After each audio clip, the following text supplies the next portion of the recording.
El contenido del siguiente programa es responsabilidad absoluta de sus productores. Las opiniones vertidas en él no comprometen a Televisión Universitaria, su personal o patrocinadores.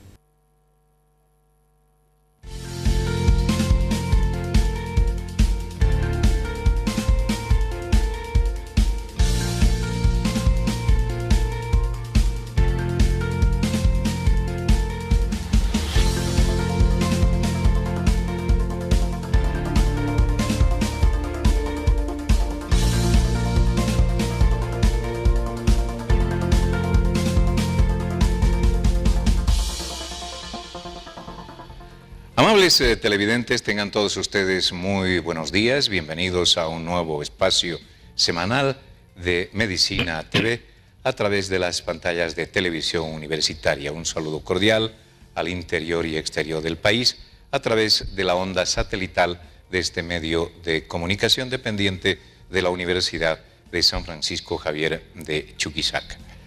El día de mañana es una fecha muy significativa.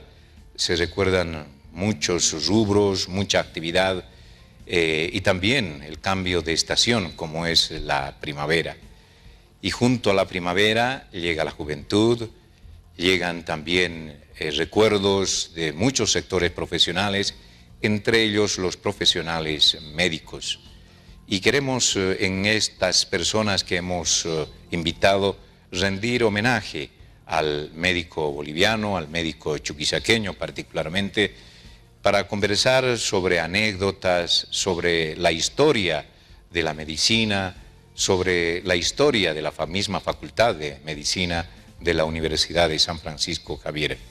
En este cometido es que inicialmente doy la cordial bienvenida al doctor Carlos Echalar. Doctor, bienvenido a Televisión Universitaria. Muchas gracias por su invitación. Estoy sumamente satisfecho de estar en el canal universitario de nuestra ciudad.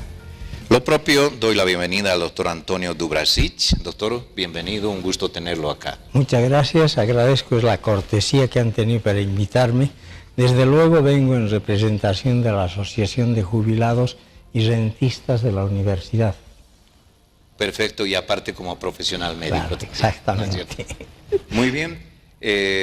Nos hubiera gustado tener también, nos habíamos comunicado en el transcurso de la anterior semana con el doctor Zacarías Crespo, pero nos acabamos de enterar que está un poco delicado, por lo tanto pensamos que él no va a llegar a nuestro programa y deseamos una pronta recuperación de este significativo profesional, el doctor Zacarías Crespo. Con él habíamos conversado la anterior semana y nos había asegurado su presencia, pero bueno, la salud son imponderables que se presentan y esperemos de que estos se suelvan en el transcurso de las próximas horas y tenerlo sanito al doctor Zacarías Crespo. Doctor Carlos Echalar, doctor Antonio Dubrasic, un gusto tenerlos acá, profesionales de larga data. Quisiéramos comenzar con usted, doctor Echalar, diciendo, usted ha sido docente, ¿cuándo ha salido de la Facultad de Medicina? ¿Qué año? Egresé de la Facultad de Medicina en el año 1965 y ingresé a la docencia más o menos en el año 1970 y estuve allá por 35 años dictando varias cátedras, porque en aquellas épocas no existían docentes calificados para hacerse cargo de algunas asignaturas, de tal manera que yo he pasado por odontología, por farmacia, por medicina, dictando materias afines a la materia que dictaba yo en aquel entonces. Y he estado algo así como 35 años de docente en la Facultad de Medicina hasta el año 2005, en que me invitaron a que me acoja la jubilación por la cuestión de los años ya cumplidos, que era un requisito para poderse jubilar. Y de esa manera me alejé un poco de la Facultad de Medicina, pero no completamente, porque constantemente he sido invitado por los docentes, por los decanos anteriores a mí, que tenían la gentileza de invitarme tanto así a conferencias, a coloquios y demás. Por eso he estado siempre en contacto con él. Pero a la facultad yo le he dedicado 35 años de mi vida con todo cariño, con todo esmero, haciendo todo lo posible por ser útil a las múltiples generaciones que han pasado por mis manos. Muy bien, lo propio al doctor Antonio Dubrasic. ¿Cuándo ha salido profesional? Y usted Yo he egresado de la facultad en 1963, hice mi año de provincia, trabajé en la Comibol, en Catavi, etc. Y en 1972 me vine ya a radicar aquí a Sucre. Entonces ingresé a la Facultad de Medicina como catedrático de nefrología.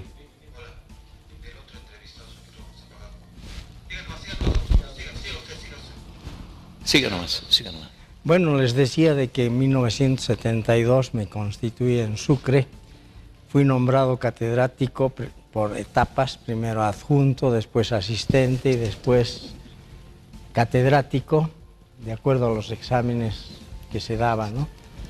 En la Facultad de Medicina he desempeñado algunos cargos muy importantes, por ejemplo, director de estudios. Luego ingresé a la Caja Nacional, donde he llegado a ser jefe médico regional de la Caja Nacional de Sucre, también director del Hospital Jaime Mendoza, y me he jubilado ya por la edad en 1997. Prácticamente, como ustedes pueden ver, son casi 40 años que he dedicado mi vida a la salud en general.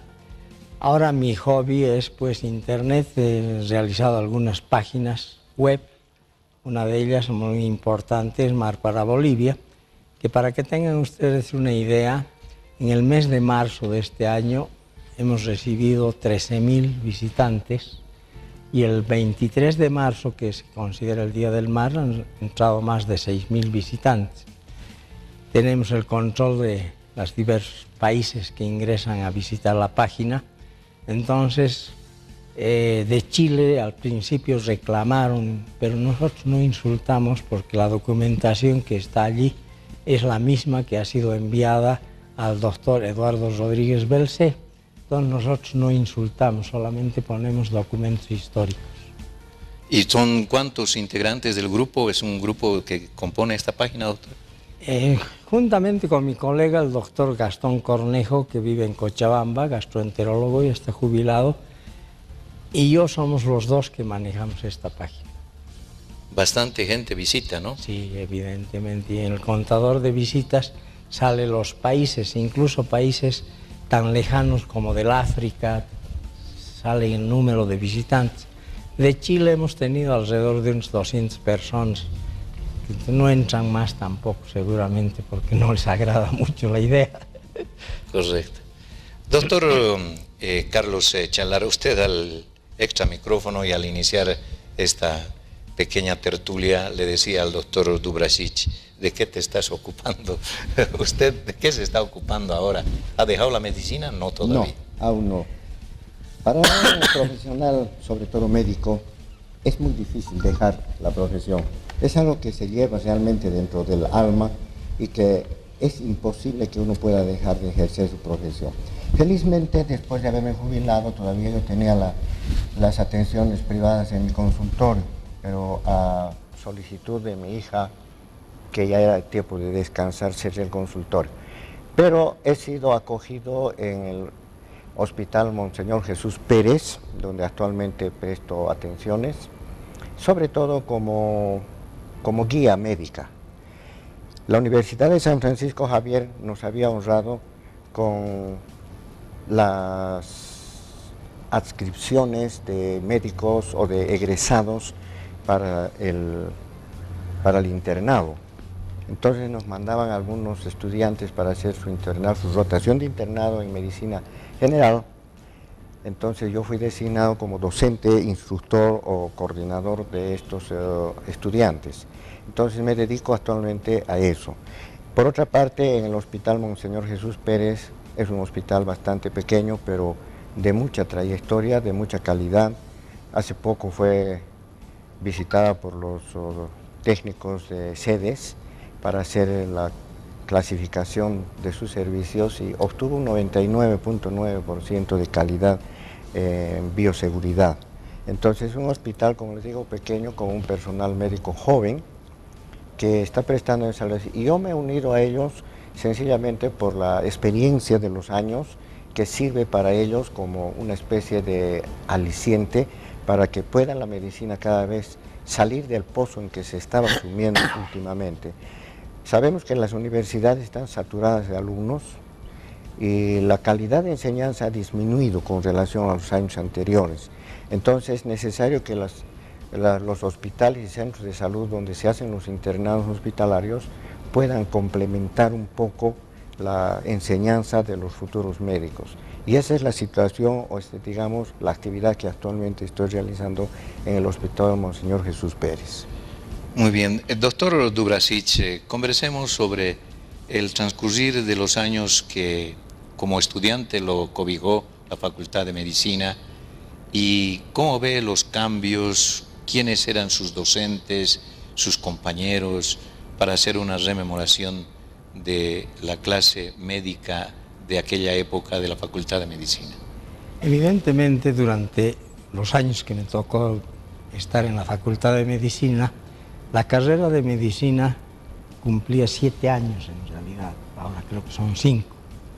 Entonces he tenido profesores muy buenos como el doctor Luis Saumacá, el doctor Luis Villafani, el doctor Echalar, en fin, el doctor Benigno Balda. Todos ellos nos han inculcado de una manera tan ejemplar que realmente servía no solamente de práctica, sino también servía para estimular el espíritu médico de las personas. En ese entonces, si bien por ese asunto de la hubo un atropello a la universidad en 1955, entonces el gobierno, las autoridades universitarias determinaron el ingreso a la universidad sin examen de ingreso. Lógicamente ingresamos a la Facultad de Medicina 120 y tantos alumnos, de los cuales solamente pudimos pasar al segundo año apenas 25. Tal era la estrictez que se ejercía en la cátedra, que realmente pues había que dedicarle no solamente 24 horas de estudiar las diferentes materias en la medicina. Y egresé en 1962, hice mi tesis, obviamente, que era un requisito muy indispensable y además muy exigente. Había que discutir delante de un tribunal de 8 o 10 miembros todos los aspectos relacionados en la tesis. Y después ya me fui a trabajar, a hacer mi año de provincias en la empresa minera Caracoles. Después fui transferido a la empresa minera Huanuni. Estuve allá, conseguí una beca para poder especializarme en urología en el Hospital Militar de Bogotá. A mi retorno, ya en 1972, me vine a Sucre prácticamente, a instalarme en Sucre, abrí mi consultorio. Al principio trabajaba en el Hospital Santa Bárbara, pero después, con la jubilación del doctor Luis Saumacá, él me dejó el puesto de urología en el Hospital Jaime Mendoza. Allí hice una carrera llegando a ser jefe médico regional, luego también director del Hospital Jaime Mendoza, director de estudios, director del Departamento de Medicina, etc. He cumplido, creo, satisfactoriamente. Tengo esa satisfacción que colabora en gran parte con mi ayuda al desarrollo de la medicina chuquisaqueña. Muy bien. Como doctor Echalar, ¿qué especialidad tiene usted?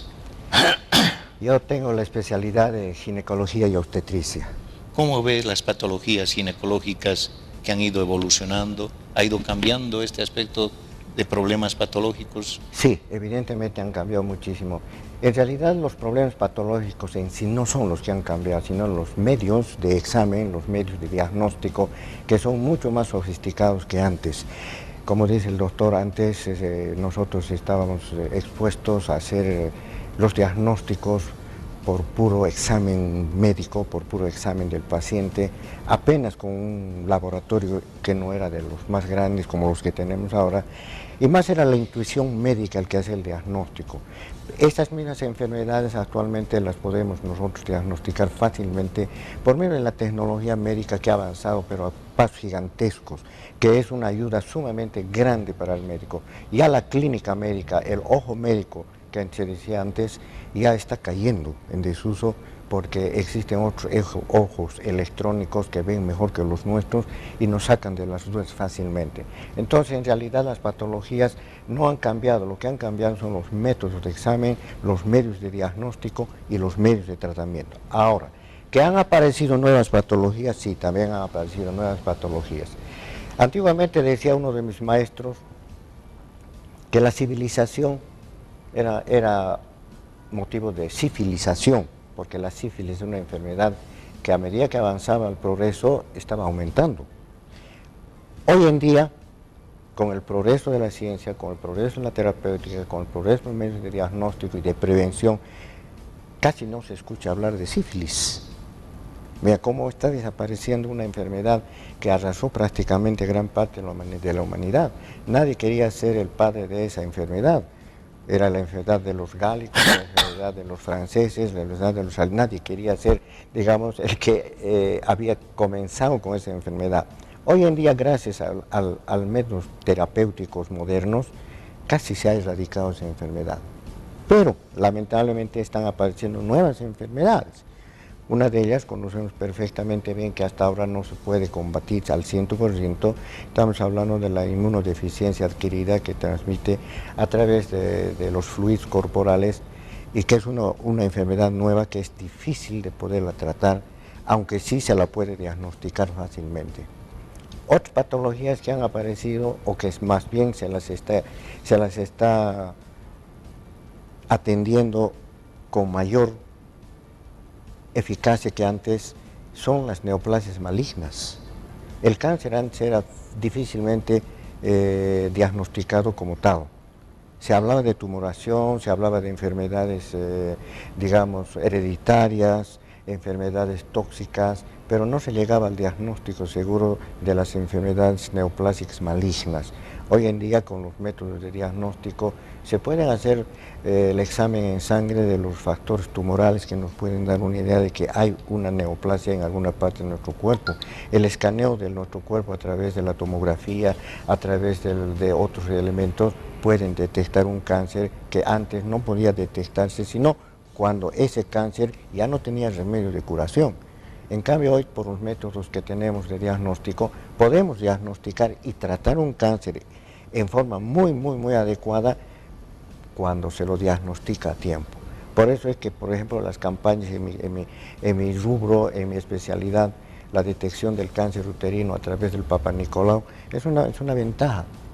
Se puede hacer el Papa Nicolau desde los 15 hasta los 55, 60 años de edad para poder diagnosticar la posibilidad de que una persona pueda tener en el futuro un cáncer. Actualmente se hace lo que se llama la investigación del virus que produce el virus humano de las verrugas. Se hace la captación hídrica que nos permite facilitar el diagnóstico, porque es una enfermedad que puede provocar cáncer, es una enfermedad que puede terminar en cáncer. Por eso las campañas que se están haciendo actualmente desde los escolares hasta adelante, preferentemente en las mujercitas escolares, se puede hacer la captación híbrida del virus del papiloma humano, que es uno de los causantes de esta enfermedad. Y así como les digo, múltiples otras enfermedades han sido incorporadas actualmente como nuevas por el método de diagnóstico que ahora podemos obtener. Antiguamente, como le digo, el diagnóstico se decía hacer únicamente a través del estudio médico del médico-paciente. Hoy tenemos gran cantidad de facilidades para hacer diagnósticos de enfermedades. Ya que toca el aspecto importante como es el cáncer, ¿usted advierte que ha proliferado esta enfermedad, estos tumores malignos? En realidad yo diría que sí, han proliferado. Hay que investigar dos cosas. Primero, el aumento de la población. Antes teníamos una población de 40.000 habitantes en Sucre y de 3 millones de habitantes en Bolivia. Entonces el porcentaje de enfermedades cancerígenas era mínimo. Hoy tenemos más de 10 millones de habitantes en Bolivia y tenemos cerca de 250.000 habitantes en Sucre. Entonces naturalmente la incidencia es mayor. porque se pueden detectar a mayor población, mayor posibilidad de encontrar elementos patológicos malignos.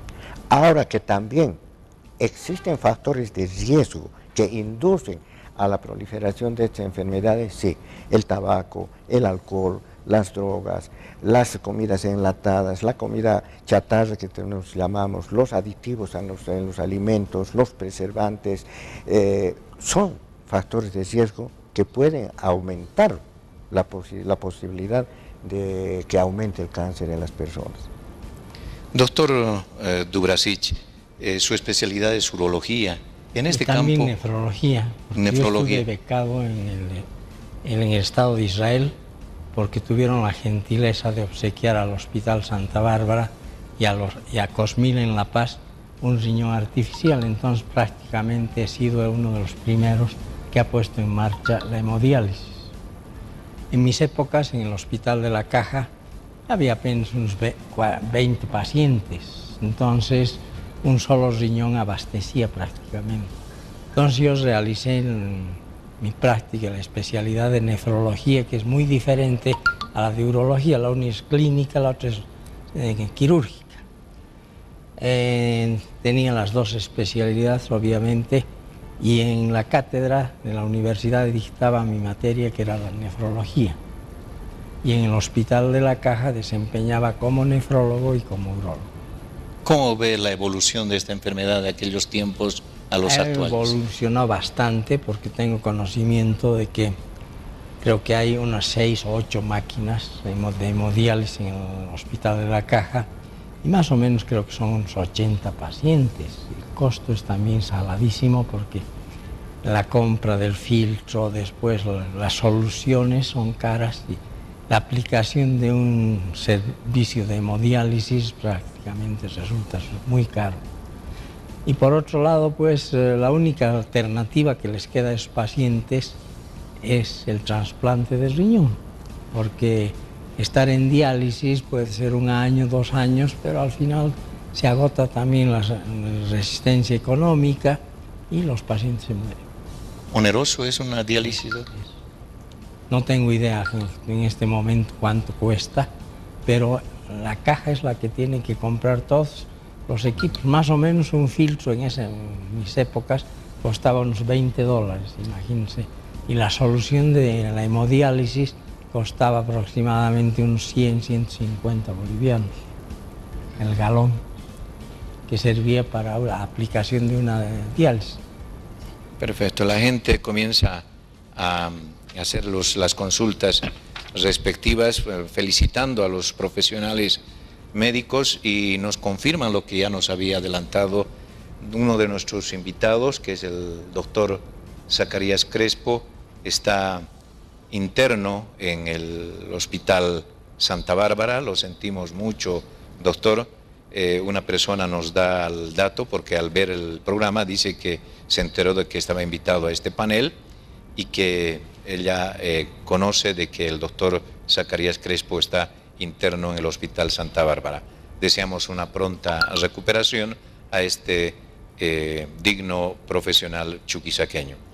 Dentro de las consultas, que también un señor que es profesional médico, no quiere identificarse, pero saluda a los dos profesionales acá presentes, les desea todo lo mejor y sinceras felicitaciones por el Día del Médico. Él también es médico, dice. Y quiero hacerles una consulta.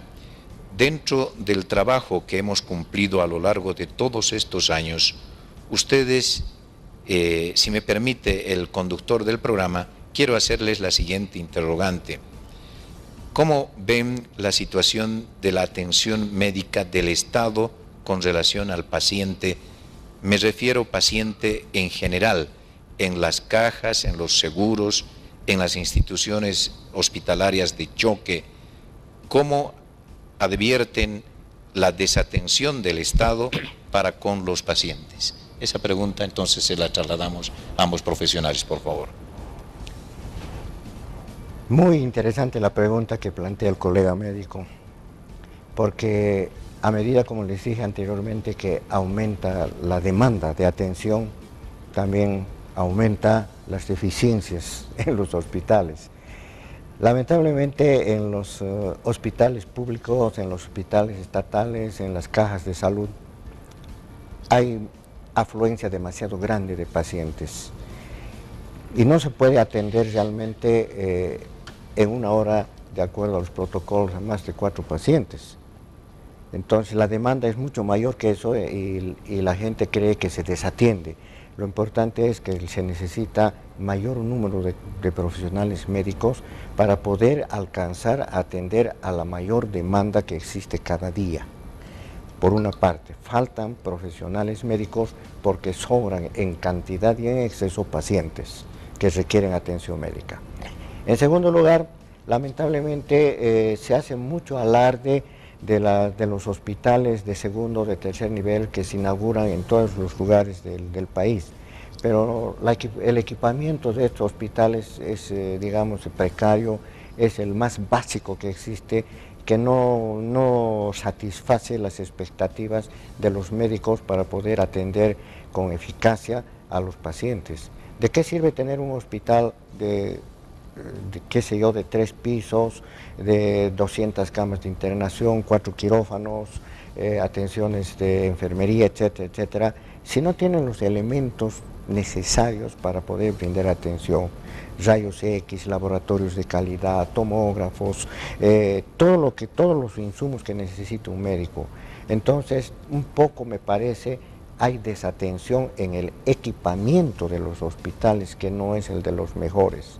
Se equipan algunos hospitales del país que no satisfacen nada más que a la localidad donde se encuentra ese hospital.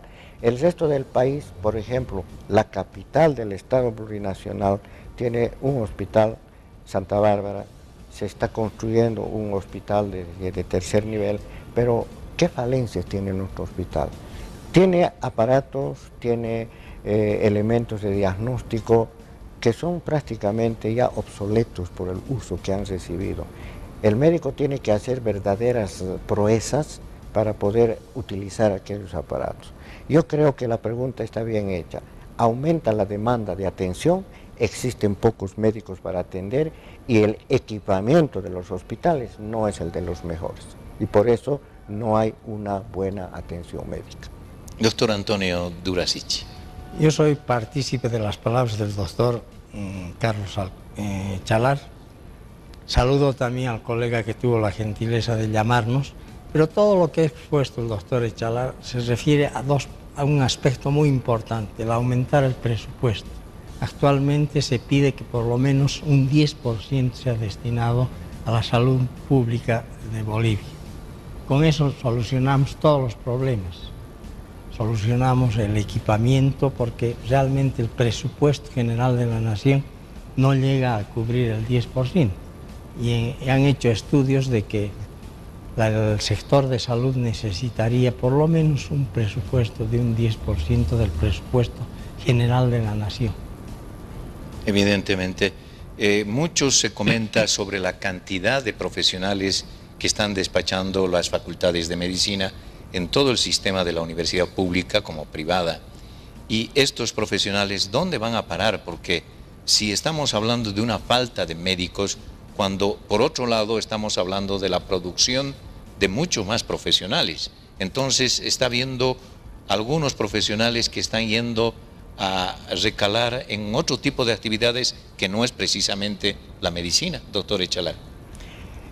Eso es verdad. Existen un gran número de profesionales médicos que egresan cada año a nivel nacional, que no encuentran fuentes de trabajo dentro de Bolivia. Muchos de ellos que han sacrificado su vida, sus esfuerzos, sus recursos económicos, se ven frustrados cuando han egresado porque no encuentran fuentes de trabajo.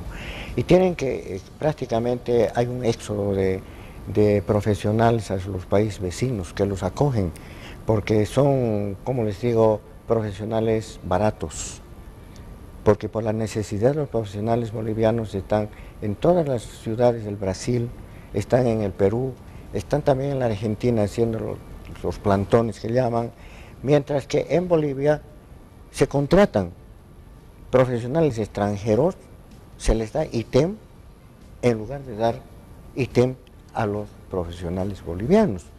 Todos sabemos que han llegado miles de profesionales cubanos que no sabemos de qué calidad, porque han habido muchas fallas que se han detectado. Actualmente se habla y se especula de que van a llegar muchos profesionales médicos venezolanos, van a invadir Bolivia, mientras que los médicos bolivianos están de taxistas, de librecambistas y de cualquier otra actividad alejada de su rubro, porque no hay fuentes de trabajo para el profesional boliviano.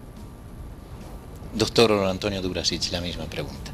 Evidentemente todo lo que ha expuesto el doctor Echalar es una pura verdad.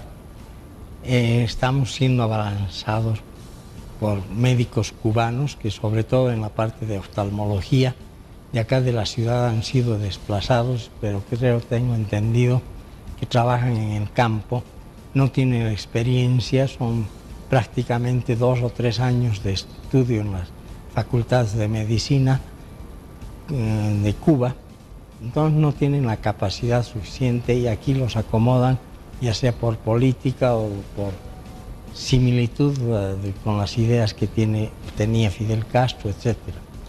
Yo pienso que realmente ese es el problema fundamental de los médicos recién egresados, que no encuentran una situación bonasible para poder desempeñar su cátedra, su trabajo, su profesión aquí en Bolivia. La historia, doctor Echalar, nos prepara para el futuro si consideramos las experiencias profesionales que tenemos. Sí, las experiencias profesionales que uno ha adquirido a través de los años de ejercicio hacen que se pueda vislumbrar un futuro mejor mientras podamos transmitir esos valores a las generaciones modernas, a las generaciones de jóvenes actuales.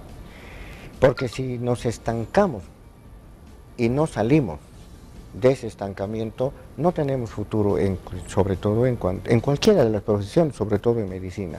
Estamos escuchando todos los días cómo la población en general no llega a entender claramente cuál es la labor de un médico. Cuando un médico presta una atención, dicen que el médico es un mercantilista, que roba la plata a los pacientes, que la salud no tiene precio, pero nunca han pensado en que la salud tiene un costo. Evidentemente la salud no tendrá precio, pero tiene un costo, porque se necesita insumos, se necesitan instrumentos, se necesitan ambientes, se necesita trabajo, y eso no viene del cielo, eso se tiene que pagar. Entonces, mucha gente no entiende la labor del médico.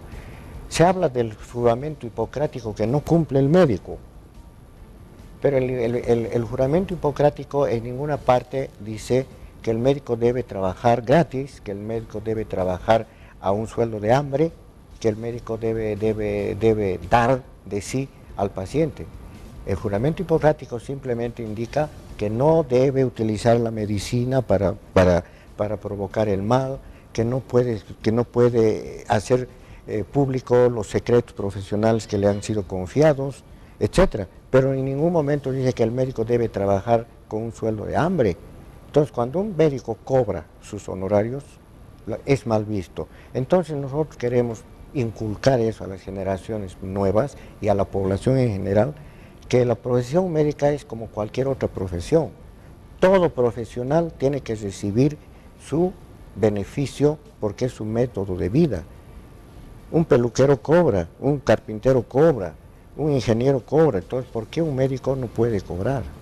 ¿Y por qué cuando un médico se equivoca, porque es un ser humano, la sociedad entera lo satiriza? Mientras si se equivoca otro profesional, eso pasa desapercibido. Quiero decirle a la población en general, el médico es un ser humano como cualquiera, con virtudes y también con cosas negativas. Pero el médico jamás utiliza su profesión exprofesamente para hacer daño. Si alguna vez se equivoca en algo como ser humano, es muy humano, pero nunca lo ha hecho, digamos, con el propósito de dañar a alguien. Y a propósito, yo pienso lo siguiente: cuando un médico ha cometido un error y ha llegado al óbito de su paciente, la justicia cae inmediatamente sobre él. 30 años de cárcel. Homicidio culposo. Sin embargo, las autoridades nacionales quieren convertir a los médicos en criminales cuando quieren eliminar a los seres vivientes en el vientre de su madre. En ese caso, ese error no es punible, pero si por casualidad se le ha muerto un niño a un pediatra porque la enfermedad era grave, ese sí es punible, tiene cárcel. Yo quiero hacer este llamado, aprovechando la gentileza que usted ha tenido para invitarnos, de que hay ciertas legislaciones en nuestro país que son contradictorias. No es posible que una persona que sabiendo que va a hacer daño, sabiendo que va a cortar una vida, quede libre. Mientras una persona que ejerce su profesión sin deseo de dañar, si le ha ido mal, tiene que estar en la cárcel. Entonces nuestra legislación está un poco errada y tiene que haber una serie de cambios, una serie de ajustes para no caer en estas exageraciones. No me parece justo lo que está pasando actualmente. Usted sabe, hay un médico que ha sido encarcelado, ha sido 20 años de presidio por un delito que no ha cometido. Entonces no se investiga claramente las causas del óbito de los pacientes. Eso es todo. Doctor Antonio Dubrasich, ¿cómo ve el profesionalismo de la medicina en Sucre particularmente? Yo pienso que tiene mucha importancia, mucha influencia el aspecto económico. Sucre prácticamente antes, algunos 20, 30 años atrás, era el centro primordial de la medicina boliviana. Acá venían pacientes de Santa Cruz, de Cochabamba, de Potosí obviamente, de Tarija, pero ahora más bien es al revés. La gente que tiene posibilidades económicas o se va a Santa Cruz o se va a Cochabamba. Entonces, ¿qué quiere decir eso? Que realmente el aspecto profesional ha decaído mucho en nuestra ciudad. Y eso también se debe a que no hay equipos necesarios, tampoco se ha establecido, como decía muy bien el doctor Echalar, tampoco se ha establecido, si bien la construcción de hospitales de tercer nivel puede llenar aquello, pero no es hasta por ahí nomás, más me parece que es propaganda política. Doctor Echalar, ¿cuál es el impacto del artículo 205 de ese nuevo Código Penal que se pretendía poner en vigencia, que pretendía penalizar la mala praxis médica? Y yo pienso que la población entera de Bolivia estuvo en contra de ese artículo 205. Uno, porque el Colegio Médico de Bolivia ya tiene sus estatutos, tiene sus reglamentos y tiene sus formas de castigar la negligencia médica. Entonces no era necesario penalizarla con otra ley que va encima de otra ley que ya existe. Evidentemente, cuando se comete un delito premeditado, debe ser sancionado. Pero como dije anteriormente, ningún médico tiene deseo de dañar a una persona. Se habla de mala praxis y se habla de negligencia médica. En realidad son dos términos que parecerían sinónimos y no son. Mala praxis es mala atención, es decir, médico no preparado cabalmente para realizar una determinada atención médica. Negligencia médica es otra cosa. Negligencia médica es aquel paciente que deja pasar las cosas, que no hace las atenciones en el momento oportuno y debido, que lo deja para más tarde o para mañana, o se atiene a la enfermera, al interno, al ayudante, que siga la evolución. Esa es una negligencia médica. Y la mala praxis es aquel que ejecuta mal su labor médica por falta de conocimiento o de preparación o de especialidad. Ahora bien, la pregunta es, ¿cómo veo yo aquello? Habría que tratar de nivelar las acciones entre lo que dice el Colegio Médico, que tiene sus estatutos, que penaliza las malas prácticas médicas, y lo que dice la justicia. Entonces, no pueden haber dos reglamentos para una misma causa. Entonces, tenían que fundir entre ambos para que exista una sola, o la del Colegio Médico, que se refuerce, que se modifique, o la de la justicia, que también sea apropiada con la participación de los galenos y no directamente con la participación de los miembros del gobierno. Doctor Durasic, según su criterio, ¿recomendaría estudiar y ejercer medicina en Bolivia? Yo pienso que sí, porque la situación económica no permite salir al exterior para poder estudiar la carrera de medicina. Lo que sí tenemos que hacer es que las universidades, por un lado, los hospitales, por otro lado, incrementen el aprovisionamiento de material, de equipos de laboratorio, etcétera, etcétera, para poder brindar una mejor atención médica. Yo pienso que estamos un poco de capa caída, como se dice vulgarmente, porque realmente el presupuesto de salud que asigna el gobierno estatal apenas no llega ni al 10%, entonces siempre es el problema económico el que han reclamado los hospitales estatales, sobre todo porque no tienen suficientes recursos económicos. La misma consulta, ¿qué opinión tiene, doctor, sobre este punto? Comparto con el doctor Durasic. Realmente la situación económica en Sucre particularmente es muy baja. Por esta razón parecería que la calidad de la atención médica hubiera disminuido. La calidad de la atención médica creo que no es mala. Los profesionales actuales vienen nomás después de haber hecho una especialidad en el extranjero, haber hecho sus rotaciones en los hospitales nacionales, están bien preparados, pero no tienen cómo ejercerlo porque no tienen métodos para hacerlo. Entonces, por esa razón es que muchos pacientes prefieren optar por centros médicos foráneos. La mayoría se están yendo a Cochabamba, que podemos decir está de moda, como lo estuvo Sucre en años anteriores. Pero si nosotros nos damos cuenta, en estos otros lugares la atención es exactamente la misma. Y con un incremento en digamos, en su economía mayor que el que pudieran hacerlo acá. Pero como les cobran más, como son hospitales que tienen mayores capacidades en cuanto se refiere a tecnología, entonces la gente prefiere optar por salir de Sucre. No es que la calidad médica haya disminuido en Sucre. Pienso que los médicos son capaces. Lo que no tienen son medios para ejercer en mejor forma su profesión. Aunque es redundante, hay otra pregunta de un amable televidente. Pregunta a los dos profesionales que nos visitan en esta ocasión, ¿qué opinión tienen sobre la salud pública, la atención en los hospitales, la atención del Servicio Departamental de Salud, cómo era antes y cómo se ve ahora la atención sin hospitales? Vuelvo a repetir lo mismo que dije anteriormente. La salud pública lamentablemente está cayendo, digamos, por su propio peso. Se ha politizado mucho todos los centros de salud.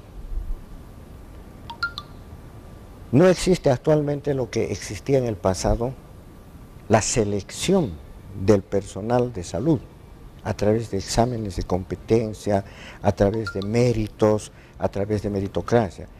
Hoy en día los personales que están trabajando en los centros de salud son designados directamente, políticamente, por el gobierno, por el Ministerio de Salud, etc.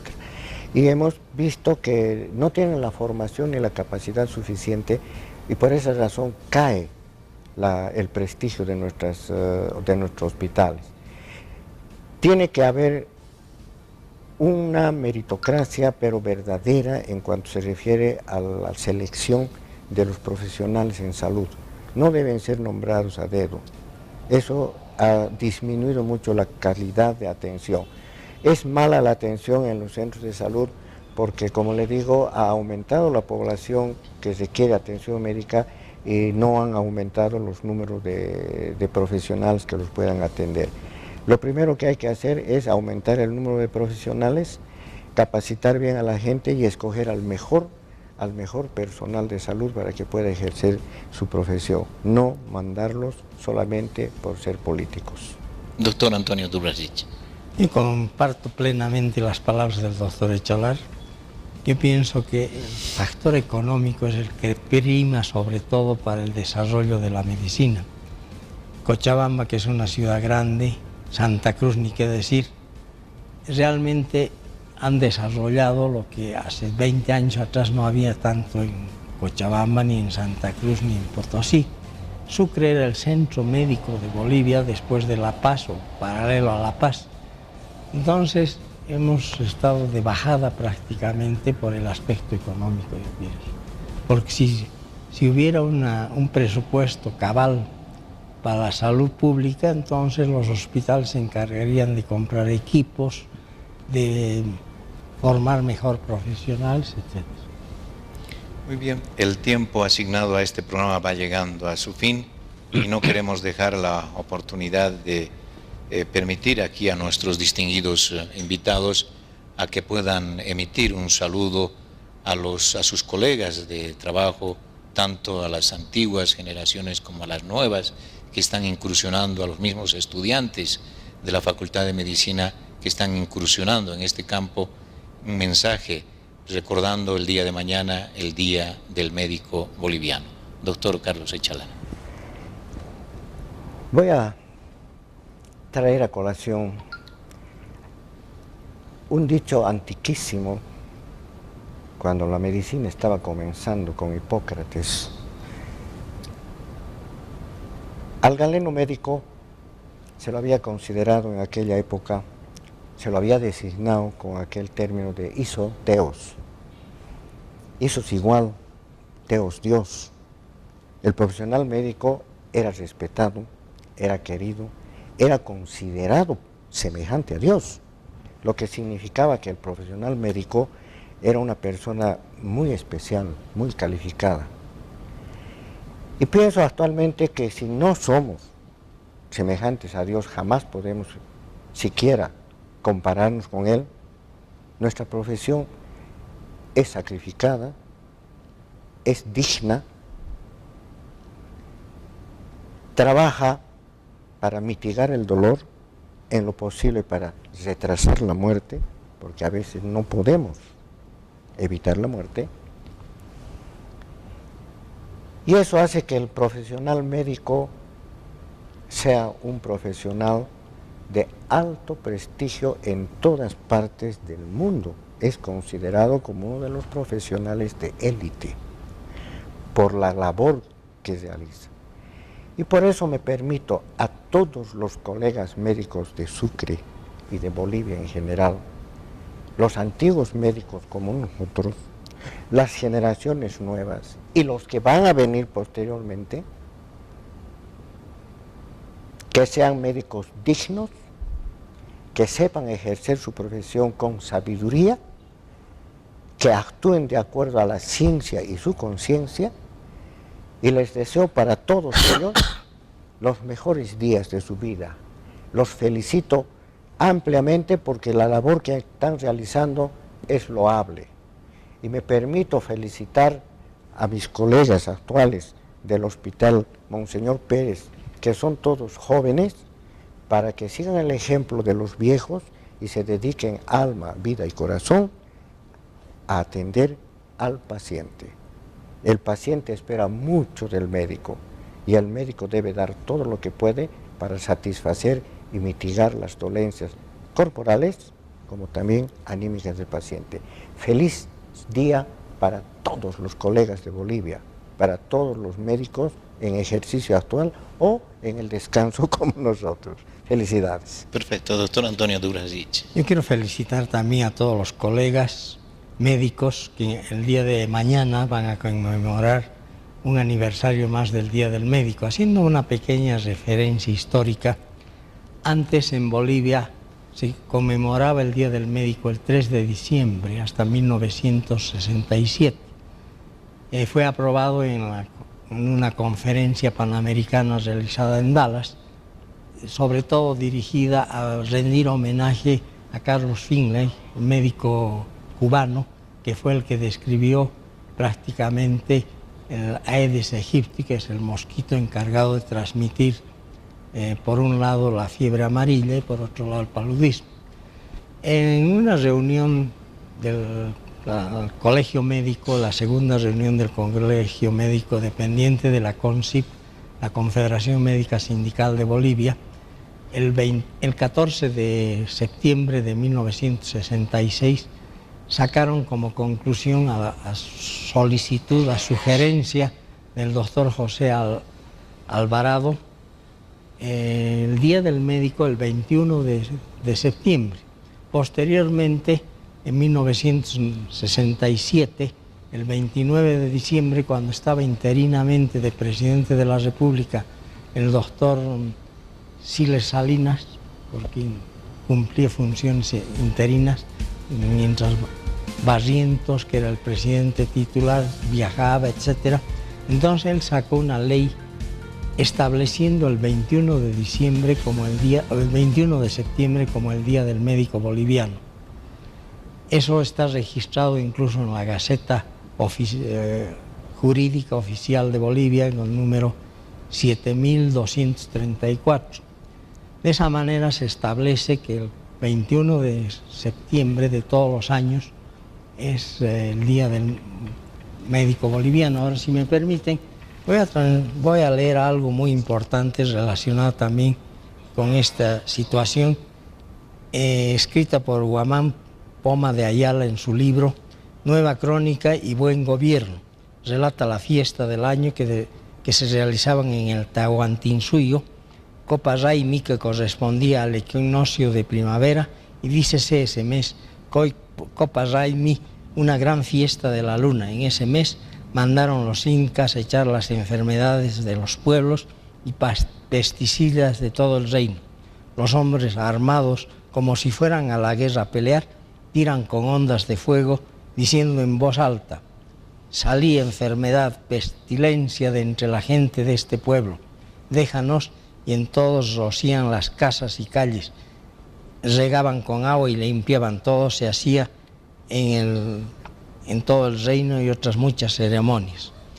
De esa manera pues ha quedado establecido que el 21 de septiembre es el Día del Médico, y de acuerdo a la reglamentación del Colegio Médico, cada año debería de cumplirse con 5 especificaciones. La primera, al médico que durante la gestión anual respectiva cumpla sus bodas de oro en el ejercicio activo de la profesión. Segundo, el médico que haya contribuido a la labor organizada y gremial del oficio. Tercero, al facultativo que haya contribuido más en la gestión anual respectiva a la investigación médica científica. Y finalmente, cuarto, al médico que haya rubricado la mejor ejecución docente en la cátedra universitaria con la formación y promoción de sus discípulos. Pienso que este reglamento del Colegio Médico no se está cumpliendo adecuadamente. Lo único que prácticamente se ha sacado es la conmemoración del 21 de septiembre, el Día Nacional del Médico Boliviano. Perfecto, doctor. Muchas gracias, doctor Carlos Echalar, doctor Antonio Dubrazic. Ha sido un gusto tenerlos acá en el programa, y un saludo y una pronta recuperación al doctor Zacarías Crespo.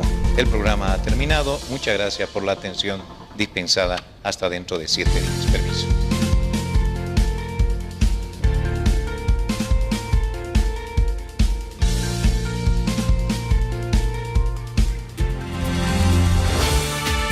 TVU, señal digital.